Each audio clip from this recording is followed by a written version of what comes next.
everyone, welcome back to my channel. The topic of today's video is osteoporosis. आज की इस video में हम पढ़ने वाले हैं osteoporosis क्या होता है, क्या कॉज होते हैं, क्या क्या सिम्टम्स होते हैं और किन किन तरीक़ों से हम osteoporosis को प्रिवेंट कर सकते हैं. So let's roll into the video. First of all हम समझेंगे कि osteoporosis मतलब क्या होता है. Osteo मीन्स होता है बोन और porosis मतलब होता है पोर्स. मतलब बोन के अंदर पोर्स हो जाते हैं, मतलब जैसे छेद टाइप हो जाते हैं. जैसे कि आप इसमें देख पा रहे हो, ये एक हेल्दी बोन है और ये एक ऑस्टियोपोरोटिक बोन है. तो इसमें क्या हो रहा है कि जो ये हेल्दी बोन है इसकी बोन डेंसिटी बहुत प्रॉपर है, लेकिन ऑस्टियोपोरोसिस में क्या हो रहा है आप देख सकते हैं कि पोर्स बन गए हैं. ठीक है, तो जिसकी वजह से क्या होता है बोन की डेंसिटी जो है वो डिक्रीज हो जाती है.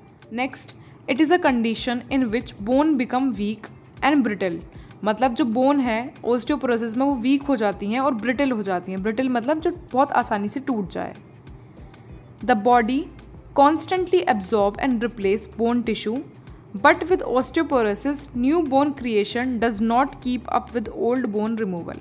मतलब एक हेल्दी बोन का एक नेचुरल फिनोमिना होता है कि वो कॉन्स्टेंटली रिप्लेस होती रहती है. मतलब जो बॉडी है वो कॉन्स्टेंटली रिप्लेस होती रहती है नए बोन टिश्यू से. तो ऑस्टियोपोरोटिक पर्सन के अंदर क्या होता है कि जो पुरानी बोन है वो रिमूव तो होती हैं लेकिन न्यू बोन का फॉर्मेशन नहीं हो पाता, जिसकी वजह से क्या होता है वो पोर टाइप डेवलप हो जाता है. जैसे कि आप देख सकते हैं ना इसमें कितना बीच में होल है, कितना स्पेस है. तो जो इसकी बोन की डेंसिटी है वो डिक्रीज हो चुकी है और जो ऊपर ये हेल्दी बोन है इससे देखिए आप कितना डेंस बोन है. ठीक है, तो इस तरह की बोन में फ्रैक्चर होने का खतरा नहीं होता, लेकिन जो इस तरह की बोन होती है जिसमें जिसकी डेंसिटी बहुत ज़्यादा डिक्रीज हो चुकी है उसमें क्या होता है फ्रैक्चर होने के चांसेस बहुत ज़्यादा बढ़ जाते हैं. Next, osteoporosis is a bone disease that develop when bone mineral density and bone mass decreases or when the structure and strength of bone changes.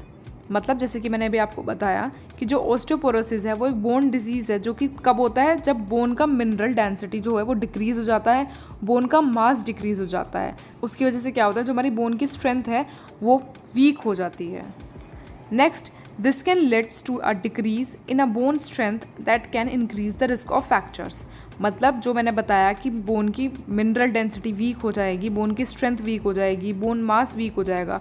उसकी वजह से क्या होगा हमारी जो बोन की स्ट्रेंथ है वो भी कमज़ोर हो जाएगी और जो फ्रैक्चर का रिस्क है मतलब हड्डी टूटने के जो चांसेस है वो भी बढ़ जाएंगे. तो ऑस्टियोपोरोटिक पर्सन के अंदर सबसे ज़्यादा क्या कंडीशन मिलती है कि उनके फ्रैक्चर बहुत जल्दी हो जाता है.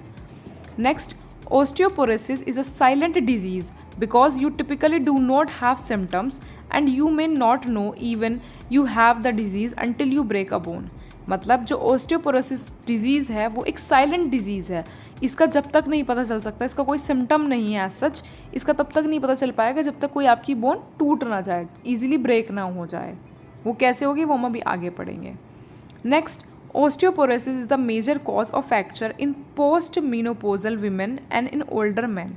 जो osteoporosis है उसके फ्रैक्चर होने के चांसेस सबसे ज़्यादा किन लोगों में होते हैं, विमेन में जो कि पोस्ट मीनोपोजल है, और जो मैन है वो ओल्डर मतलब ओल्ड एज वाले जो मैन होते हैं उनमें, और ओल्ड एज वाली वुमेन जो होती हैं उनमें, जो पोस्ट मीनोपोजल होती हैं उनमें ज़्यादातर देखा जाता है.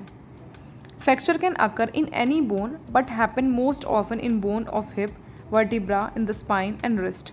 किसी भी टाइप की बोन में हो सकता है लेकिन ज़्यादातर जो कंडीशंस आती हैं वो हिप बोन की फ्रैक्चर की आती हैं, वर्टिब्रा ऑफ द स्पाइन या फिर रिस्ट की सबसे ज़्यादा कंडीशंस आती हैं फ्रैक्चर वाली ओस्टियोपोरोटिक पर्सन में. Next, bones affected by the osteoporosis may become so fragile that fracture occurs spontaneously. Minor falls such as a fall from a standing height that would not normally cause a break in a healthy bone. इन दोनों line का मतलब ये है कि जो bones हैं osteoporosis से जो अफेक्टेड हैं वो इतनी फ्रजाइल, इतनी वीक हो जाती हैं कि उनमें फ्रैक्चर एकदम से हो जाता है. मतलब कोई माइनर फॉल, सपोज़ कीजिए कोई बेड से अगर नीचे गिर गया है, फिर कोई 2-3 स्टेयर से नीचे उसका पैर स्लिप हो गया, इतने में ही उनको फ्रैक्चर हो जाता है. लेकिन अगर कोई हेल्दी पर्सन होगा जिसकी बोन डेंसिटी प्रॉपर होगी, बोन की ग्रोथ अच्छी होगी, डेवलपमेंट अच्छा होगा, और अगर वो बेड से नीचे गिर जाए इन केस या फिर स्टेयर से उसका पैर स्लिप हो जाए तो उनको फ्रैक्चर नहीं होगा. लेकिन जो ऑस्टियोपोरोटिक पर्सन है वो माइनर फॉल से भी, माइनर हाइट से भी अगर फॉल करें तो क्या होता है उनको फ्रैक्चर होने के चांसेस बढ़ जाते हैं. Normal stresses such as bending, lifting और इवन कफिंग. मतलब जो नॉर्मल स्ट्रेस हैं बोन के, जो बहुत हल्के फुल्के स्ट्रेस होते हैं जिनमें कि बेंडिंग हो गया, लिफ्टिंग हो गया या कफिंग, इवन जब खांसते हैं तो भी इतना लोड बॉडी नहीं ले पाती, उनकी बोन में फ्रैक्चर हो जाता है. तो अब आप इससे अंदाज़ा लगा सकते हैं कि उनकी बोन की क्या कंडीशन होगी, कितनी फ्रजाइल या कितनी वीक वो ऑलरेडी हो चुकी होगी. Next, what is the main cause of osteoporosis. So lack of calcium plays a role in the development of osteoporosis. मतलब अगर किसी पर्सन में कैल्शियम की कमी है तो उनमें ऑस्टियोपोरोसिस होने का चांसेस बढ़ जाते हैं।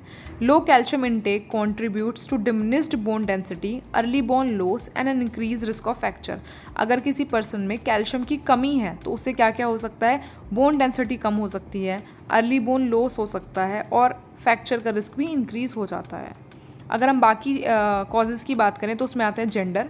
जो विमेंस होती हैं उनमें ज़्यादा चांसेस होते हैं ऑस्टियोपोरोसिस होने के, कैल्शियम डेफिशिएंसी होने के post menopausal.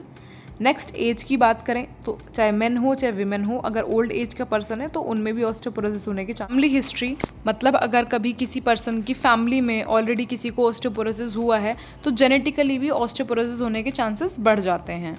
Next changes to hormones. Hormones भी बहुत इंपॉर्टेंट रोल प्ले करते हैं ऑस्टियोपोरोसिस में। फॉर एग्जांपल अगर कोई विमेन है और उसमें लो एस्ट्रोजन है आफ्टर द पोस्ट मेनोपॉज तो उनको ऑस्टियोपोरोसिस होने के चांसेस बढ़ जाते हैं, और अगर कोई मेन है और उनमें लो टेस्टोस्टेरोन का लेवल है तो उनको भी ऑस्टियोपोरोसिस हो सकता है। Next diet. ऑब्वियसली डाइट बहुत ज़्यादा मेजर रोल प्ले करती है ऑस्टियोपोरोसिस में, जैसे कि हम प्रीवियसली डिस्कस कर चुके हैं कि अगर किसी पर्सन में कैल्शियम की डेफिशिएंसी है तो उनमें ऑस्टियोपोरोसिस होने के चांसेस बढ़ जाते हैं। तो हमें एक हेल्दी और प्रॉपर डाइट लेनी चाहिए ताकि हमें सभी मिनरल्स, विटामिन और जो भी एसेंशियल न्यूट्रिएंट्स होते हैं हमारी बॉडी को वो मिल सकें। Next medications. मेडिकेशंस भी बहुत इंपॉर्टेंट रोल प्ले करती हैं। फॉर एग्जांपल अगर किसी पर्सन को कोई कैंसर ट्रीटमेंट चल रहा है, कैंसर थेरेपी चल रही है, या फिर कोई हैवी स्टेरॉइड्स वगैरह कोई पर्सन कंज्यूम कर रहा है तो भी उसका इफेक्ट उनकी बोन डेंसिटी पर पड़ सकता है और किसी पर्सन को ऑस्टियोपोरोसिस हो सकता है। Next lifestyle. ऑब्वियसली लाइफस्टाइल एक बहुत मेजर रोल प्ले करता है किसी भी पर्सन की लाइफ में। अगर कोई पर्सन कम फिजिकल एक्टिविटी करता है, एक्सरसाइजेस कम करता है और अल्कोहल कंज्यूम करता है, स्मोकिंग करता है, तो ऑब्वियसली ऑल ओवर इन सब चीज़ों का इम्पैक्ट इंसान की हेल्थ पर बहुत ज़्यादा पड़ता है। तो ऑब्वियसली बोन पर भी फ़र्क पड़ेगा और बोन डेंसिटी डिक्रीज होने के चांसेस बढ़ जाएंगे। Next, who gets osteoporosis. Osteoporosis affect womens and men of all races. Osteoporosis can occur at any age, although the risk for developing the disease increases as you get older. किसी भी as में हो सकता है, लेकिन ज़्यादा chances कब है, जब कोई इंसान ओल्डर हो, मतलब ज़्यादा एज में, अबव 50, 60, या अगर विमेंस की बात करें पोस्ट मेनोपॉजल होने के चांसेस बढ़ जाते हैं। For many womens the disease begins to develop a year or 2 before menopause. Menopause से 1 या 2 साल पहले भी ऑस्टियोपोरोसिस हो सकता है और बाद में भी हो सकता है। So, we can prevent the disease and fractures by staying physically active by participating in weight-bearing exercises such as walking. Next, stop consuming alcohol, quitting smoking or not starting if you don't smoke. Eating a nutritious diet rich in calcium and vitamin D to help maintain good bone health. मतलब physically fit रहकर, alcohol को छोड़कर, smoking छोड़कर, और अगर अच्छा nutrition हम अपनी डाइट में लें, कैल्शियम प्रॉपर तरीके से लें, विटामिन डी लें, तो इन सभी स्टेप्स को फॉलो करें तो हम ऑस्टियोपोरोसिस को प्रिवेंट कर सकते हैं।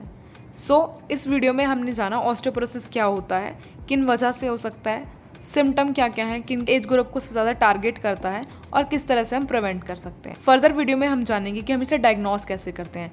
डायग्नोस करने के लिए बोन डेंसिटी टेस्ट होता है, जिसे डेक्सा स्कैन भी बोलते हैं, टी स्कोर होता है, उन सब चीज़ों के बारे में हम जानेंगे हमारी नेक्स्ट वीडियो में।